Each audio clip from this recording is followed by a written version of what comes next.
Okay, so this is a new video and it's entitled Male versus Female Magnetic Structures. And this is a range of questions that I've had for many years. Why are women and men different? What's the distinction between them? Male and female. And basically, I've had these questions, for a long time, the whole yin-yang question. But I think the whole question of magnetic spins, magnetic currents, and their corresponding magnetic structures actually resolves these kind of questions once and finally. The basic theory that I'm kind of operating according to, and which you can find that I've developed in other videos in a previous YouTube channel under the name Ninpo Warrior G, Ninpo Warrior, Warrior-G. And you can find the development of these ideas in all kinds of different forms. But the basic theory is that the human being has, and probably all animal species or most animal species have 6 primary magnetic spins and then 2 magnetic currents or 2 magnetic current flows north and south. And so what we have here is we have the male magnetic current flow and the female magnetic current flow.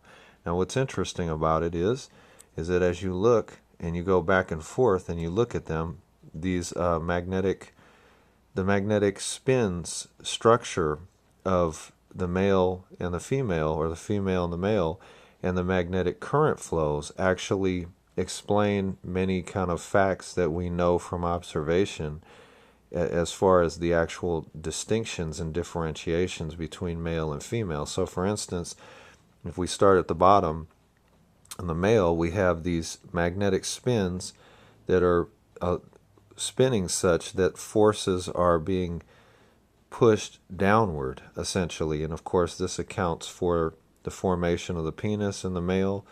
With the female, it's the reverse. These magnetic forces are actually spinning upwards, so that accounts for the formation of the vagina and the womb. But also there's other things that are very interesting. For instance, this kind of spinning of forces results in a downward flow of energy, which accounts for men's propensity for action.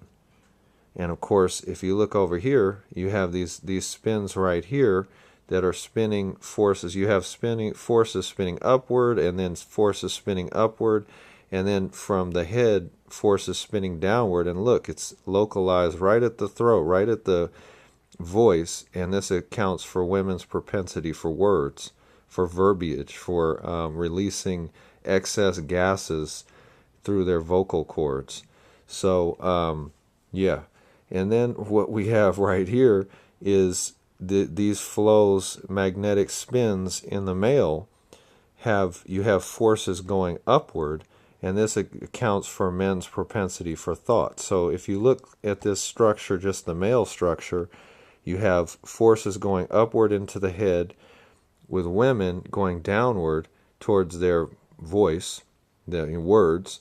But also what you have is you can account through the magnetic structures for the distinction in relative brain size. So that's an important thing to look at. You can see it right there. But what's interesting, if you go down the line, you can also see how the magnetic spins account for the fact that males have a flat chest and that females have breasts. You can actually see in the magnetic spins how the formation of those actual structures is on both sides. If you go down here, you can see that in males that you have the magnetic spins result in a certain structure and shape, whereas in women you can see how that results in hips. So what's interesting is the magnetic spins and the magnetic structures of each actually determine and define all of the distinctions between male and female. But if you look, what's interesting too is that with males, they're turned towards thought and towards action. There's almost a sense of turning outward from themselves and women are turned towards, their internal subjective kind of things, or words, and so they're kind of turned more inward. So it's an interesting kind of thing. That's basically the basic, ideas, the basic concepts. I don't know if there's anything else that to be gleaned from these drawings other than that males and females are different. And you know why they're different?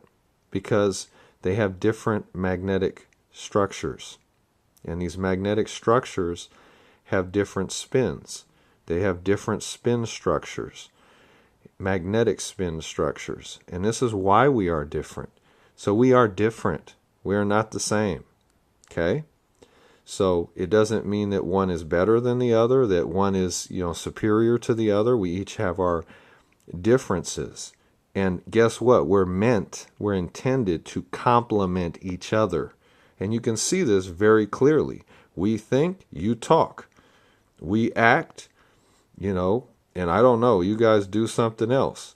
I don't know what corresponds to that. But my point is that we're meant to complement each other. So it's right there in your magnetic structure. I mean, you can fight these forces, but I guarantee you, you cannot fight these fundamental forces. If you wanted to be a male, be reborn as a male.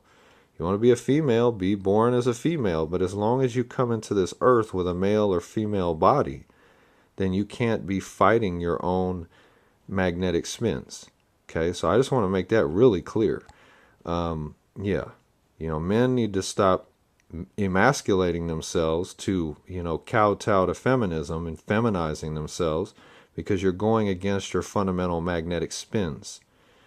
And females need to stop getting in all of this feminist garbage and trying to masculinize yourselves. You cannot go against your fundamental magnetic spins. So, that's just, simple little facts right there. A little social political commentary along with that's based on these facts of magnetic spin structures in the human beings, and specifically in males and females. Another thing, though, is if you haven't seen my other videos, an important thing to look at, this magnetic spin structure in human beings accounts for a lot of different things. So, for instance, if you look between these 4 spins right here, so this is the head, this is the chest, this is the pelvis. Okay? Same thing with the female. This is the head, these 2 spins. This is the, chest, the breast, these 2 spins. These are the hips, these 2 spins. Now, between these 4 spins up at the top, on this side and on this side, the arms grow out in the male and the female. And then down here, the legs kind of grow out of a single spin. So, and of course, you have other, things, the nose in males and females grows out of the 2 spins, and so on. But when you look at other structures, and obviously the genitalia grow out of both spins, but obviously a good percentage of the, structures align themselves on one side or the other of the body and grow out of one spin. So this would be the right side of the body, that's the left side of the body. And this same thing over here, right side of the body, left side of the body.